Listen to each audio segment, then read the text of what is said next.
Hello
దేవాలయం వచ్చింది.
श्री भूसमेत श्री वेंकटेश्वर स्वामिनः तत्कृपया श्रीमद् वेदमार्ग प्रतिष्ठापनाचार्याणां वेदांत प्रवर्तकाचार्य श्री श्री नारायण रामानुजय स्वामी श्री गणानां गणाशासन पूर्वकं लोक कल्याणार्थं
गोविंदाय नमः महास्तं रक्षाल्या केशवाय नमः नारायण केशवाय नमः नारायणाय नमः माधवाय नमः गोविंदाय नमः विष्णवे नमः मधुसूदनाय त्रिविक्रम पद्मनाभ दामोदराय नमः पूर्वोक्तेवं नरविजनविहिष्टायामस्याहं शुभजलोस्य श्रीभगवतो देवदेवोत्तमस्य श्रीभूसमेत श्री वेंकटेश्वर स्वामिनः कृपया श्रीमन्दिरमार्ग प्रतिष्ठापनाचार्याणां भयवेत्रं श्रीमन्नारायण रामानुजय स्वामी विजयनारायण मंगलाशासनपूर्वकं लोककल्याणार्थं राजराष्ट्राभिवृद्ध्यर्थं क्षेत्राभिवृद्ध्यर्थं धर्मवत्सवृद्ध्यर्थं नमस्तमङ्गलावाप्त्यर्थं जनङ्कल्पसाप्तान्निके कुण्डात्मक वार्षिक ब्रह्मोत्सवाराधनकरमणी यजमानोजमानस्य गोत्रोद्भवस्य नरसिंहारेड्डिनामधेयस्य सुजाता नाम धर्मवत्तेरवेरस्य श्री हरिसिद्धायाः एवं सह कुटुम्बानां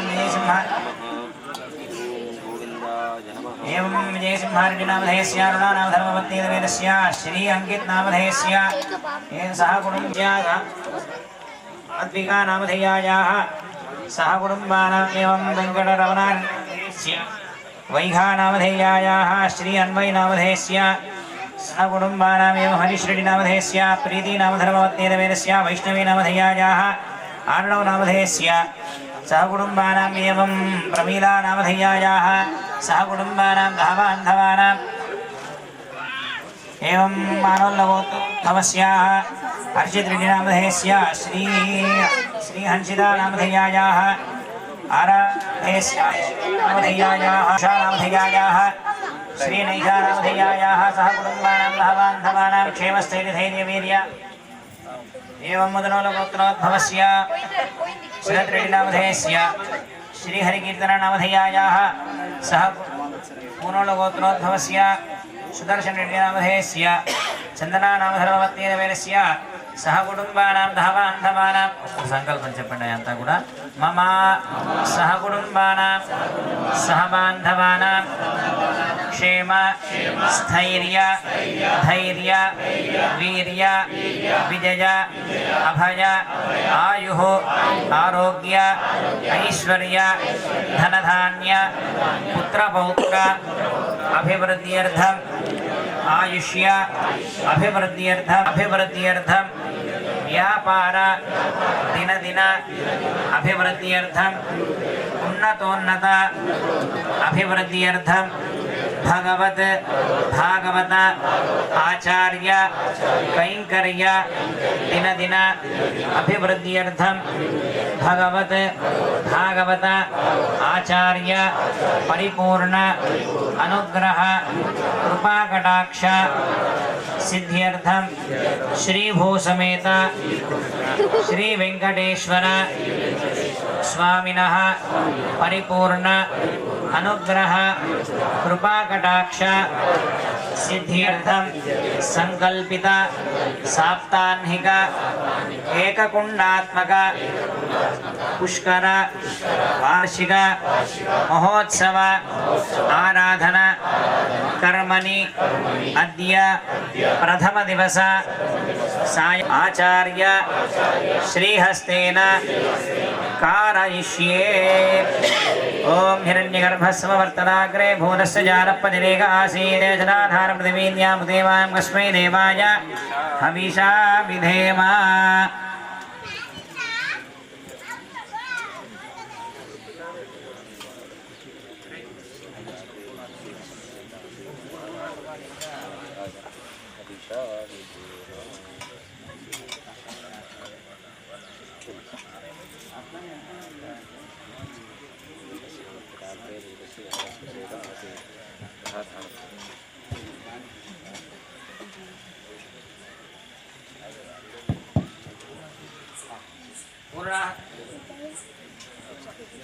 आज्ञेनाभिघार्य ओम एकं द्वे त्रीणि चत्वारि पञ्च षड् सप्त अष्ट नव एकादश द्वादश ओम गट्टिवेदं सप्तमे सप्तधावप्रियानि सप्तहोत्रा सप्तधात्मायनं सप्तजोनीरावृणक्मासतेन इदं विष्णुरञ्जक्रमे त्रेधाधमे वदं मूढवत्यमानं सुरे स्वाहा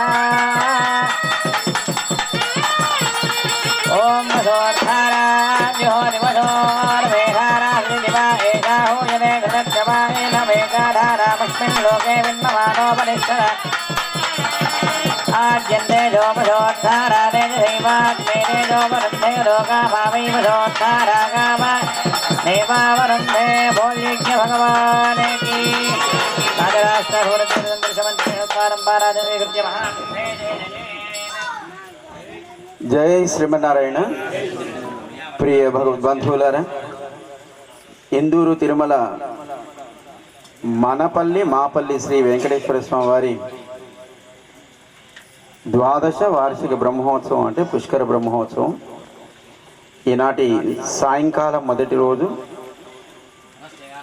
ఆలయంలో జరగవలసినటువంటి దేవతాహ్వానం భేరీతాడన కార్యక్రమాన్ని పూర్తి చేసుకొని అలాగే శేషవాహనారూఢుడైనటువంటి శ్రీ వెంకటేశ్వర స్వామివారిని మన ఆలయం చుట్టూ మాఢవీధులలో చక్కగా ఆయన గ్రామాన్ని తాను దర్శిస్తూ అనుగ్రహిస్తూ ఉండేట్టుగా మనం ఆయన ఆ వాహన సౌందర్యాన్ని ఆయన సౌందర్యాన్ని మనం కూడా దర్శించేట్టుగా వాహన సేవను పూర్తి చేసుకొని యాగశాలలో ఈ పూట జరగవలసినటువంటి మొదటి రోజు నిత్య పూర్ణాహుతిని పూర్తి చేసుకొని మనం విశేషించి మనందరినీ కూడా అనుగ్రహించడానికి పరమహంస పరివిరాజకులు శ్రీ శ్రీ శ్రీ తిదండి అహోబల రామానుజేశ్వర వారు కూడా వేయించేశారు. ఈ సంవత్సరం విశేషించి పుష్కర మహోత్సవం కనుక ఎప్పుడు మేమొక్కరం ఉండేవారు. ఈ సంవత్సరం పూజ్య శ్రీ అహోబిల రామానుజేశ్వర వారు మొదటి రోజు సాయంకాలం పరమ పూజ్యులు జగదాచార్యులు శ్రీ శ్రీ శ్రీ తిదండి చినశ్రీమన్నారాయణ రామానుజీయ స్వామి మనందరి ఆచార్యులు. రెండవ రోజు ప్రాతకాల సమయంలో అంటే మాధ్యాహ్నిక సమయంలో వారు కూడా రేపు రాబోతున్నారు. వారిని కూడా మరింత విశేషంగా మనం స్వాగతిస్తాం. ఈ పూట వేయించేసి మనల్ని అనుగ్రహించడానికి ఉన్నటువంటి అహోబిల రామానుజీయ స్వామిని వారి మంగళాశాసనాల్ని మనందరికీ అందించవలసిందిగా ప్రార్థన చేస్తున్నాం.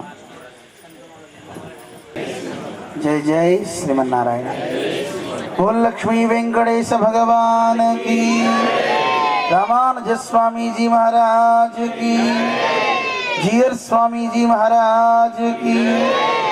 సమస్త ప్రతి సంవత్సరం వార్షికంగా జరుగుతూ ఈ సంవత్సరం పుష్కర బ్రహ్మోత్సవం.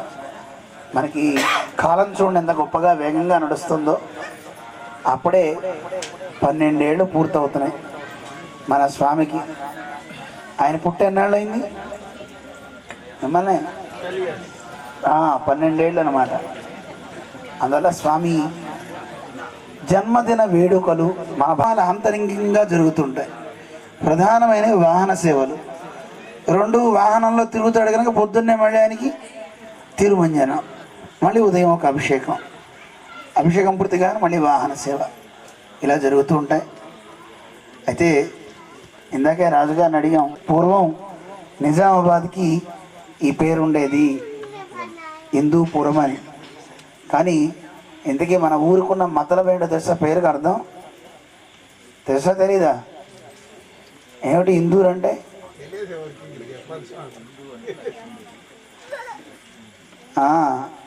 హిందూ అంటే లక్ష్మి అని ఒక అర్థం. ఇది పరమైశ్వర్యే అని సంస్కృతంలో ఒక ధాతువు. పరమ ఐశ్వర్యం కలిగిన ఊరు అని అర్థం. హిందూరు అంటే అర్థం ఏంటి? పరమ ఐశ్వర్యం కల ఊరు అని. ఐశ్వర్యం అంటే మెడలో వేసుకునే ఆభరణాలు డబ్బులో కాదు. ఏది ఐశ్వర్యం చెప్పండి? ఏ అనారోగ్యం లేకుండా ఉంటే అది ఐశ్వర్యమే కదా.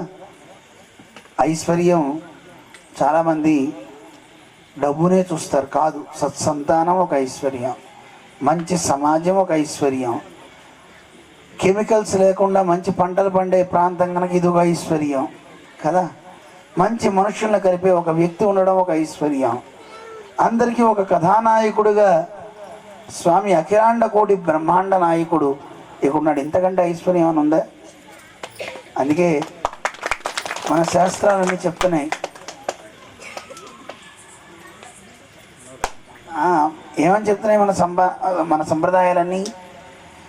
ఐశ్వర్యం అంటే మామూలు డబ్బు కాదండి. నిజమైన ఐశ్వర్యం అంటే విష్ణు స్మరణ కలిగి ఉండడం. ఆయన స్మరణ లేకపోతే అదే సకల ఆపదలకి నిలయం. విస్మరణం విష్ణో, ఎవడు విష్ణునామం చెప్పడో వాడికి అది కష్టకాలం. మరి సంపద కలిగిన ఊరు, సంపన్నుడు అంటే ఎవరు అంటే సంపన్ నారాయణ స్మృతి. ఎప్పుడు భగవంతుడిని ఎవడు గుర్తుపెట్టుకుంటాడో, ఎలా ఉన్నావయ్యా బాగున్నావా అని అడిగి అనుకోండి, స్వామి దయండి అంటాడు తప్ప కష్టపడి సంపాదిస్తున్నానండి చెమటోడిచి బాగానే ఉన్నా అన్నాం అనుకోండి ఏమవుతాం? పతనం అయిపోతాం. అందుకని ఏం చెప్పాలి? ఏమన్నా చెప్పండి. పంటలు బాగా పండిస్తున్నావా అన్నాం అనుకోండి, మరి ఏమనుకున్నారండి? ఎంత కష్టపడుతున్నాం అనుకున్నారు అన్నాం అనుకోండి, అంతే సంగతి. స్వామి దయండి అనాలి. అనాలి నన్ను నడిపించే భగవంతుడు. భగవంతుడు శివుడా రాముడా పక్కన పెట్టుకొని, మనమైతే నారాయణుడు అంటాం, కొంతమంది శివ అంటారు.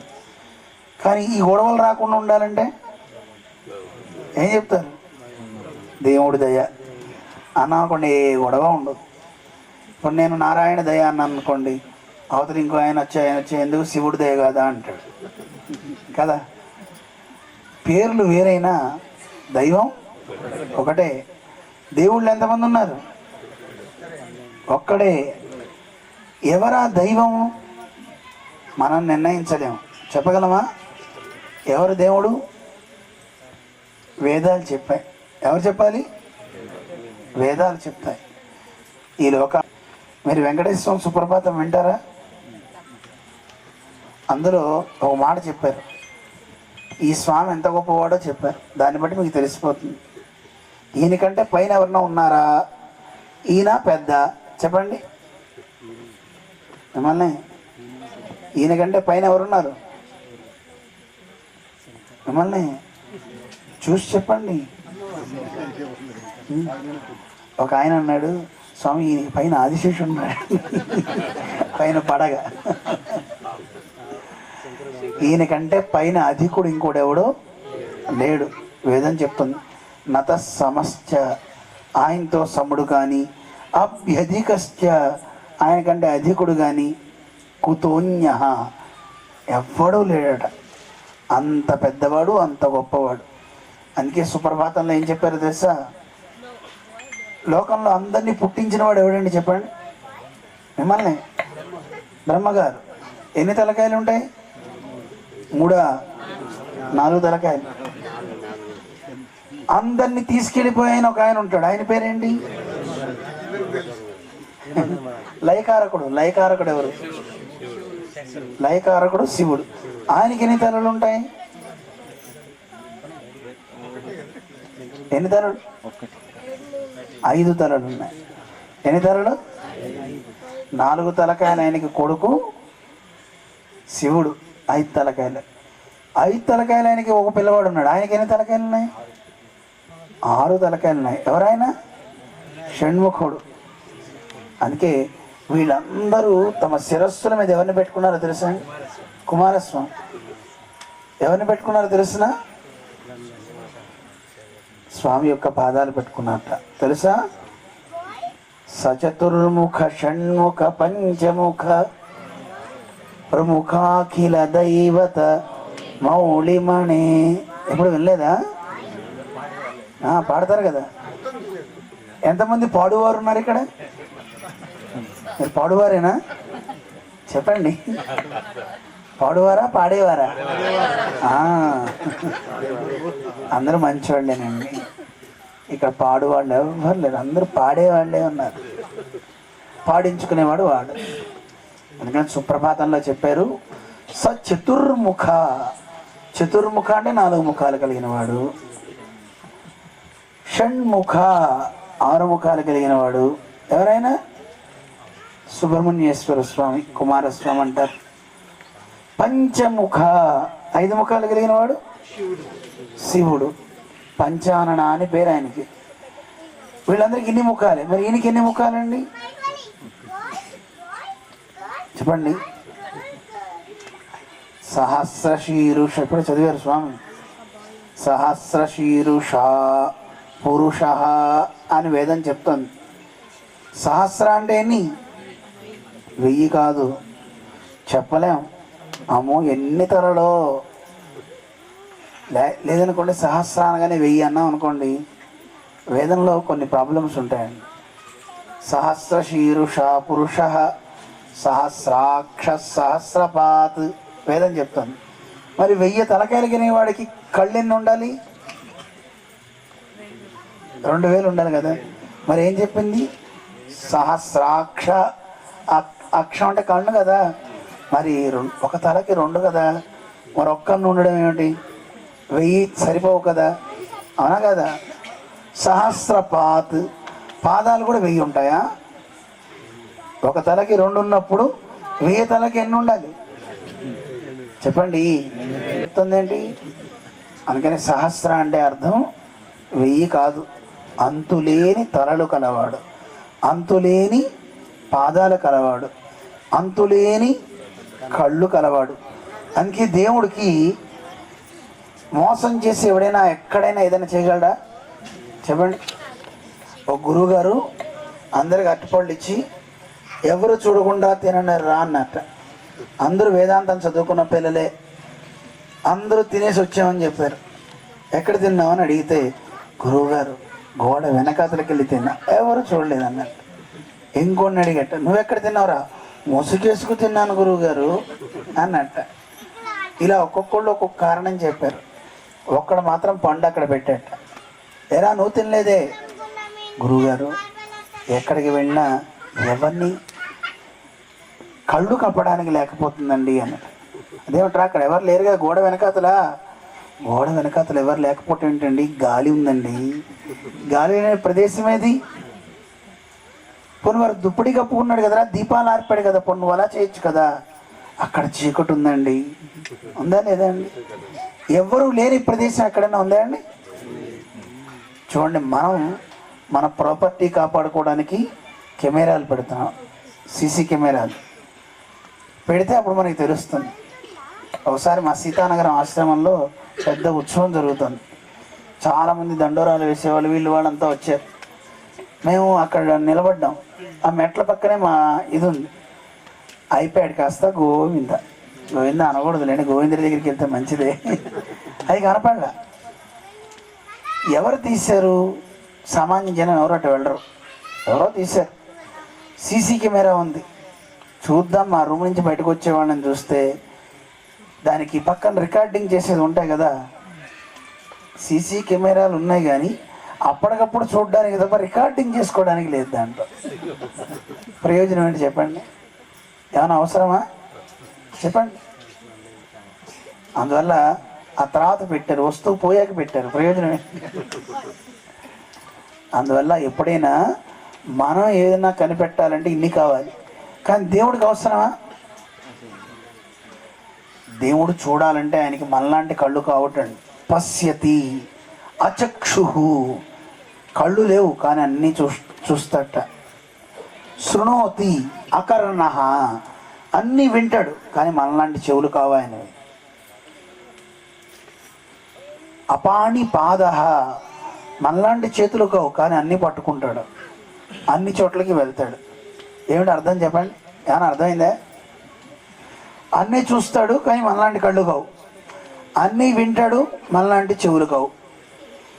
వినేది చెవులేనా కాదా చెప్పండి? కానీ ఎందుకలా చెప్పారు మనలాంటి చెవులు కావని? ఎంతమంది విన్నారు? మిమ్మల్ని అందరూ వినపడిందా? ఇప్పుడు చెప్పండి, మీరు ఎవరైనా వెంకటేశ్వరం గుడిలోకి వెళ్ళండి, చిటికేస్తే వినపడుతుందా? ఎందుకు వినపడదు? మన చెవులకి సామర్థ్యం కొంతే. కానీ ఆయనకి ఇక్కడ కాదు, బ్రహ్మాండాల్లో ఎక్కడున్నా మనం చిటికేసినా దగ్గినా తుమ్మినా తెలుస్తుంది. తెలుస్తుందా తెలీదా? అందుకని మనలాంటి చెవులు ఆయనవి. పశ్యతి అచక్షు, చూస్తాడు కానీ మనలాంటి కళ్ళు కావు. అంటే అర్థం ఏంటి?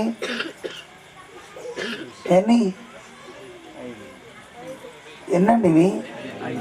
చూస్తున్నా చెప్పట్లా. మీరు గుళ్ళోకి వెళ్ళండి, నేను ఇక్కడ ఎన్ని చూపిస్తానో చెప్పగలుగుతారా చెప్పండి? అంటే చాటుగా మాట్లాడే మాటలు మనకి తెలియవు, ఎక్కడో జరిగే విషయము మనం చూడలేం, వినలేం. అలా తెలిస్తే వాడిని ఏమంటారు చెప్పండి? సర్వజ్ఞుడు ఏమంటారు? చాలామంది అంటుంటారు కదండి, అమ్మో దిల్రాజు గారు సర్వజ్ఞుడు ఉండోయ్, ఎవరినైనా ఇట్టే పట్టేస్తాడు ఉండోయ్ అంటారా? అనరా? అంటే వ్యక్తుల్ని అక్కడ చూసి పట్టగలుగుతారు కదా, కానీ ఎక్కడో జరిగేదాన్ని పట్టగలుగుతారా ఏమండి? అది ఆయన సామర్థ్యం. ఇప్పుడు చెప్పండి, ఈయనతో సమానుడు ఎవరైనా ఉన్నారా? ఈయనకంటే గొప్పవాడు ఎవరైనా ఉన్నారా? అందుకే ఎవరు దైవం? నారాయణుడు. ఈ మాట చెప్పింది మనం కాదు, వేదమే చెప్పింది. ఏం చెప్పింది? వేదమే. తెలియని వాళ్ళు ఎవరిని చెప్పాలి? శివుణ్ణి చెప్పాలా, బ్రహ్మని చెప్పాలా, అమ్మని చెప్పాలా అనుకుంటారు. కానీ ఈయన్ని చెప్తే అందరూ వచ్చేస్తారు. ఎందుకో తెలుసా? వేదమే చెప్తుంది, అంగాని అన్యా దేవతాహ అని. దేవతలంతా ఆయన శరీరంలో అవయవాలు. అంత గొప్ప పరంధాముడు ఆయన. అలాంటి స్వామి ఇక్కడ ఉన్నాడు గనక ఈ ఊరు పేరేంటి? ఇందూరు. అయిందా లేదా? పరమ ఐశ్వర్యం కలిగిన ఊరు. ఇప్పుడు ఐశ్వర్యం అంటే ఎవరండి? ఐశ్వర్యం అంటే ఏంటండి? అవునా కదా? మిమ్మల్ని ఏమిటి ఐశ్వర్యం? దేవుణ్ణి కలిగి ఉండడమే ఐశ్వర్యం. ఇప్పుడు మీరంతా ఐశ్వర్యవంతులా కాదా? అందరూ కోటీశ్వర్లేనా కాదా? లక్ష్మణస్వామి కూడా ఏ పని పాట లేదు ఆయనకి, ఏ రాజ్యం లేదు. రాముడితో పాటు అరణ్యాలకు వెళ్ళాడు, కందమూలాలు తవ్వుకున్నాడు. కానీ ఆయన ఏమని పిలిచారు? లక్ష్మీ సంపన్నుడు, లక్ష్మణం లక్ష్మీ సంపన్న అని పిలిచారు. అది ఆయన సంపద. ఆపదలో ఉన్న ఏనుగు ప్రాణం పోతుంటే మూలా మూలా అని గట్టిగా అరిచిందిట గజేంద్రుడు. భగవంతుని పిలిచింది. అందుకే గజేంద్రుణ్ణి సతు నాగవర శ్రీమాన్, శ్రీమంతుడండి, ఎంత సంపన్నుడో అన్నారు. రాజ్యం నుంచి వెళ్ళగొట్టేశాడు రావణాసుడు విభీషణుణ్ణి. సముద్రం ఒడ్డున నిలబడి రామా నువ్వే నాకు దిక్కు అన్నాడు. ఆయన ఏమని పిలిచారు? అంతరిక్షగత శ్రీమాన్, ఆకాశంలో నిలబడ్డాడండి శ్రీమంతుడు అన్నాడు. రాజ్యం లేదు పో అని అన్నగారు వాటా ఇవ్వకుండా గెంటేస్తే అలాంటి బికారి వాడిని ఐశ్వర్యవంతుడు అనొచ్చా? చెప్పండి. ప్రాణాలు పోతూ ఏనుగు మొత్తం సన్నగా అయిపోయింది తన దేహం. అలాంటి ఏనుగుని ఏమన్నారు? ఎంత సంపద ఉందండి ఏనుగు దగ్గర అంటున్నారు. ముసలు లాగేస్తాం, నెత్తరు మొత్తం పోయింది, కానీ సంపద కలిగింది ఆ ఏనుగు. ఎందుకు? ఆయన స్మరణ చేశారు కనుక. ఎవరు ఆయన స్మరణ చేస్తారో, ఆయన విషయంలో భక్తి కలిగి ఉంటారో వాళ్ళందరూ ఐశ్వర్యవంతులే. అందుకని ఈ రోజు నుంచి ఎవ్వరు కూడా నాకు డబ్బు లేదు, నేను పేదవాడిని అనుకోవచ్చా? చెప్పండి, అనుకోవచ్చా? అనుకుంటే ఆయన ఏడుస్తట, అయ్యో నేనున్నానన్న అలా అనుకుంటున్నారే వీళ్ళు అనుకుంటాట. ఈరోజు ఉదయం మాకు శంషాబాద్లో ఒక అబ్బాయి కలిశాడు. ఆ అబ్బాయి స్వామిని ప్రార్థిస్తున్నా, నేను అనుకున్నవి చెయ్యట్లేదండి దేవుడని ఏడ్చేస్తున్నాడు. మంచిదేనా చెప్పండి? ఏమనిపిస్తుంది అలా చేస్తే? మనం అనుకున్న పని అవ్వలేదనుకోండి, ఎన్ని సంవత్సరాలు దేవుని చేసినా అవ్వట్లేదు అనుకోండి, ఆ దేవుడిని ఎందుకు వదిలేద్దాం అనిపిస్తుందా అనిపించదా? అదే తప్పు. ఆ అబ్బాయికి చెప్పా, నువ్వు అనుకున్నవి కావాలి అనుకుంటే వాటి వల్ల ఏ ప్రమాదాలు జరుగుతాయో మనకు తెలియదు, అవునా కదా? అందుకని నువ్వు అవి కోరకు. ఏం కోరాలి? నేను ఆ అబ్బాయికి ఒకటే చెప్పా, జాగ్రత్తగా వినండి, ఎక్కువసేపు చెప్తే లేట్ అవుతుంది కనుక ఒక్క పాయింట్లో చెప్పిస్తా. నేను అనుకున్నవి అవ్వాలని నువ్వు అనకు, దేవుడా నా గురించి ఏం అవ్వాలని నువ్వు అనుకుంటున్నావో అవి అయ్యేలా చేసుకో అనొచ్చా అనకూడదు చెప్పండి? ఇప్పుడు నేను ఎదగాలి, నేను పెరగాలి, మనం ఎందుకు అనుకోవాలి? నన్ను పెంచుతావా పెంచు, అణుస్తావా అణిచేయి. ఇప్పుడు ఎవడి మీద మనకు కోపం రాదండి, వస్తుందా? అనుకుంటా తప్ప నేనేం అడగను. నన్ను ఎవడో తిట్టాడు, ఓహో దేవుడు అలా అనుకుంటున్నాడు నన్ను తిట్టించాలని అని దేవుడి మీద మనం పెట్టడం మంచిదా కదా? మీకు కోట్ల రూపాయలు ఆదాయం వచ్చిందనుకోండి, వెంటనే స్వామి దగ్గర తీసుకొచ్చి ఇచ్చి, అంటే డబ్బులన్నీ ఇమ్మని కాదు, ఇంట్లో దేవుడి దగ్గర పెట్టి, స్వామి ఇగో నీ సొమ్ము నువ్వు ఇచ్చావు, జాగ్రత్త పెడతా బ్యాంకులో అని పెట్టండి. పెట్టచ్చా పెట్టకూడదా? ఏమండి? ఒకవేళ సరిగ్గా రాలేదు, దేవుడా నాకు ఇప్పుడు ఇలా చేసావు, నీ ఇష్టం, ఏది నాకు మంచిదో అది చెయ్యి అందామా? లేదు నేను ఇది అడుగుతున్నా కనుక ఇదే ఇవ్వని అడుగుదామా? చెప్పండి. దాని మీద బోల్డ్ కథలు ఉన్నాయి, ఈసారి వచ్చినప్పుడు మళ్ళీ చెప్తా. మళ్ళీ 12వ పుష్కరం, ద్వితీయ పుష్కరానికి పిలుస్తారు, లేదా అప్పుడు కుదురుతుందో అప్పుడు ఎప్పుడు చెప్తూనే ఉంటారు. మా స్వామి ఇక్కడే ఉంటున్నారు కదా అని ఇంకో చోటకి వెళ్తూ అన్ని చోట్ల తిరుగుతున్నాం. అవకాశం వచ్చినప్పుడు ఈసారి కరెక్ట్గా ఏంటంటే ఇదే ఉత్సవాల్లో మన మేడ చెరువులో అక్కడ ఉత్సవాలు అవుతున్నాయి. అటు ఎవరు వెళ్ళకపోతే చెరువు పొంగుతుంది, అదో బెంగ. కష్టం కదా? అలాని కాదు, మంచిదే. అంటే చెరువు పొంగడం అంటే అర్థం బాధపడతారని. ఎవరో ఒకళ్ళు ఉండాలి కదా, చెప్పండి.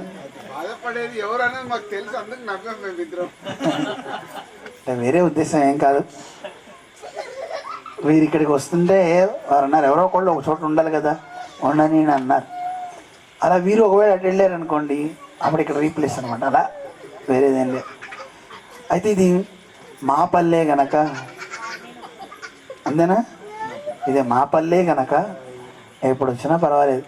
పుష్కరానికి వచ్చినా ఎప్పుడు వచ్చినా ఎవరేమో అనుకుంటారా? కానీ చాలా చక్కగా విజయవంతంగా సాగాలి. ఇందాక చెప్పాను మాడవీధులు అంటే ఏమిటో చెప్పాను ఆయనకి. వచ్చే సంవత్సరం ఆ మాడవీధులు నిజంగా పేరు పెట్టినందుకు సార్థకత అవ్వాలి అని, అలా చేయాలి. పెరుమాళ్ళని మంచి సంపదని ఇంకా ఇంకా విస్తరింప చేయాలి స్వామి. చాలా చాలా మంచి మంచి అద్భుతాలు చేస్తున్నాడు స్వామి అని చెప్తుంటారు ఎప్పుడు. నిజంగా ఒక ధర్మరాజు మీ ఇంట్లో ఆయన 5 పాండవుల్లో ఆయన ఎప్పుడు చెప్పినా నేను చేశా అనే మాట ఎప్పుడు చెప్పరు. పెరుమాళ్ళు చక్కగా ఎంత వైభవం అనండి. సంతానం లేని వారికి ఇక్కడ ప్రసాదం ఇస్తే సంతానం కలుగుతుంది. అలాగే పౌర్ణమి రోజు పుష్యమి నక్షత్రం రోజు పిల్లలకి ఆరోగ్యం కోసం ఇస్తున్నాం. ఎంతోమంది లాభపడుతున్నారు పెరుమాళ్ళ అనుగ్రహం. మేము ఒకటే విశ్వసిస్తాం, స్వామి పాదాల దగ్గర పెట్టి ఇస్తాము, అదే మందు పనిచేస్తుంది. నిజమా? ఆ విశ్వాసం కావాలా వద్దా? ఆ విశ్వాసం ఉంటే అన్ని పనులు అవుతాయి. అలాంటి మంచి కార్యక్రమాలు చేస్తూ మా స్వామి అంటున్నారు చాలా ప్రశాంతంగా ఉంటుందండి ఇక్కడ ఉండే 5 రోజులు. సంవత్సరానికి కావాల్సిన ఎనర్జీ వస్తుంది. నేను అదే అన్నా, నిజమేనండి. మిగతా చోట్ల జనాలు కోలాహలం నానా భయంకరంగా ఉంటుంటాయి, తట్టుకోలేం. కానీ ఎంత ప్రశాంతంగా ఉంచండి. సహజమైనటువంటి ఎరువుల వల్ల భూమికి కూడా ప్రాణం వస్తుంది. అందులో ఇక్కడ భూమి కూడా పులకిస్తుంది, భూమి కూడా మాట్లాడుతుంది ఇక్కడ. అలాంటి మంచి ప్రదేశం, ప్రకృతి ఆనందించే ప్రదేశంలో ఉంటే అక్కడ ఉండే తిండి కానీ ఆ గాలి కానీ పీలిస్తే మనిషికి నిజంగా చాలా శక్తి వస్తుందా రాదా? అలాంటి మంచి పని చేస్తున్నారు వారి సోదరులందరూ కలిసి సహాయం అంటే వారికి తోడుండి అన్న ఎలా చెప్తే అలా అంటూ చక్కగా చేస్తున్నారు. చాలా సంతోషం. నిజంగా ఇది ఒక ఐశ్వర్యం అండి. ఈ రోజుల్లో అన్నదమ్ములు వాడి చేస్తే నాకెందుకు అనుకునే వాళ్ళు ఉన్నారు. కానీ 5 కలిసి ఒక తాటి మీద నిలబడి చక్కగా కార్యక్రమాలు చేయడం అనేది కూడా ఒక ఐశ్వర్యమే. అవునా? చక్కగా ఆ బుడ్డ పిల్లవాడు వాడు ఎంత ఉన్నాడు వాడు చూడండి. ఇప్పుడు అతను మాట్లాడుతున్న ఒకసారి మీరు గమనించండి. ఏడుకొండల వాడ వెంకటరమణ గోవింద. ఐశ్వర్యం అంటే అంతకంటే ఐశ్వర్యం ఏం కావాలి? నిజానికి భగవద్గీతలు అంటారు, మా జనిష్ట జనో వంశే, మా వంశంలో ఇలాంటి వాడు పుట్టకూడదు అని కోరుకుంటారు. ఎవరు? విష్ణు భక్తి లేని పిల్లలు ఎవరైనా కనుక ఉంటే పురిట్లోనే వాళ్ళు పోవాలి తప్ప మాకు వద్దు అని ఋషులంతా కోరారు. ఏ తల్లి అలా కోరగలదు చెప్పండి? కోరగలుగుతారు ఎవరైనా? రాక్షసుడైనా పర్వాలేదండి, పుడితే చాలా అనుకుంటారా అనుకోరా? వాడిని రాక్షసుని చేయడానికే చాలామంది మాటలు కూడా మాట్లాడతారు. కొంతమంది అంటారు, అబ్బో మా పిల్లవాడు రాక్షసుడండి అంటారు తప్ప రాముడండి అనేవాడు తక్కువ. మీ నోటి నుంచి ఎప్పుడు ఏమనాలి? మా పిల్లవాడు రాముడు అనండి, రాక్షసుడు అనకండి అంటారా? తల్లి వాక్కు బ్రహ్మవాక్కు అన్నమాట. వాడు అలా అయ్యాడంటే కారణం మీ వాక్కే. మీరు వాడిని మంచిగా తయారు చేయాలని కోరుకోవాలి. పిల్లలు అలా పుడుతున్నారంటే దైవానుగ్రహం ఉంటే తప్ప అలాంటివి జరగవు. మీరు కూడా అమ్మా అలా ప్రదక్షిణ చేయడం చాలా ఆనందంగా ఉంది. కంటిన్యూ చేయండి. అందరూ ఇలా చేస్తూ ఉంటే స్వామి చుట్టూ తిరిగితే ఆయన మన చుట్టూ తిరుగుతాడు. మన చుట్టూ తిరగాలా వద్దా? తిరగాలంటే మనం ఆయన చుట్టూ తిరగాలి. ప్రేమ 1 వే ఉండాలా 2 వేస్ ఉండాలా? 2 వేస్ ఉండాలి. అదే భగవద్గీతలో కృష్ణుడు చెప్తాడు, జ్ఞానులు నన్ను ప్రేమిస్తారు, వాళ్ళకి నేనంటే ఎంతో ఇష్టమో చెప్పలేం. అత్యర్థ ప్రియ అంటాడు. మరి నీకు ఇష్టమైన వాళ్ళు అంటే సచ మమ ప్రియ, వాళ్ళు కూడా నాకు చాలా ప్రియులు అంటాడు స్వామి. అలాంటి మంచి భక్తి తత్పరత ఈ కుటుంబంలో విరవాలి. తద్వారా మీ అందరూ కూడా అలా చక్కగా తయారవ్వాలని మంగళాశాసనం చేస్తూ జై శ్రీమన్నారాయణ. సమంస్థాన్ బ్రహ్మాండేన స్థితించిన వెంకటేశ సమోదేవో నభూతో నభవిష్యతి అని మనకి పురాణాలు చెప్తున్నాయి. అలాంటి జగత్కారణభూతుడైనటువంటి పరమాత్మ గురించి, ఆయనతో ఉండే సంబంధమే మనకు ఐశ్వర్యము అని మనకి ఇప్పటిదాకా స్వామివారు వివరించారు. శ్రీమంతుడు శ్రీమంతుడు అంటే ఎవరు శ్రీమంతుడో చెప్పే. మన వాళ్ళు ఒక సినిమా తీశారు శ్రీమంతుడు అని. డబ్బు ఉండడం వల్ల కాదు శ్రీమంతుడు, అన్నీ వదిలేసి సమాజం కోసం జనం కోసం బయటకు వచ్చిన తర్వాత శ్రీమంతుడయ్యాడు అని మనకి దాంట్లో చక్కటి వివరాన్ని లోకానికి అందించారు సినిమా ద్వారా. లౌకికంగానే అది శ్రీమంతుడంటే ఇది అర్థం అని మనకి చెప్పారు దాంట్లో. కనుక శ్రీమంతుడు అంటే ఎవరు? భగవంతుడే సర్వస్వం అనేవారు ఎవరో వారే శ్రీమంతులు. శ్రీ అంటే భగవంతుడు అమ్మతో కూడి ఉండేవాడు. నిజానికి ఆయనకి శ్రీమంతుడు అనే పేరు. ఎవరు శ్రీమంతుణ్ణి ఆశ్రయించి ఉంటారో, లక్ష్మీనారాయణుని ఎవరు ఆశ్రయించి ఉంటారో వాళ్ళే నిజమైనటువంటి ఐశ్వర్యవంతులు. అన్ని రకాలుగా లోకంలో గౌరవింపబడవలసిన వాళ్ళు భాగవతోత్తములు అని మనకి వివరించారు. చాలా సంతోషం.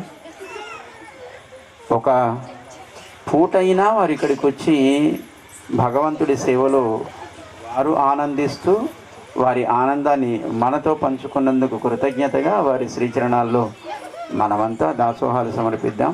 ఇక్కడి నుంచి స్వామి ఆలయంలోకి వేంచేస్తారు. అక్కడ రాత్రి జరపవలసినటువంటి గోష్ఠి ఆలయంలో జరుగుతుంది. అయితే స్వామివారు మళ్ళీ బయలుదేరాలి కనుక వారు విడిదికి వెళ్ళి ఒకసారి అక్కడి నుంచి మళ్ళీ వారు బయలుదేరుతారు. మీరంతా స్వామిని తీసుకొని ఆలయానికి వెళ్ళవలసింది అని సూచన చేస్తూ జై శ్రీమన్నారాయణ. ఆ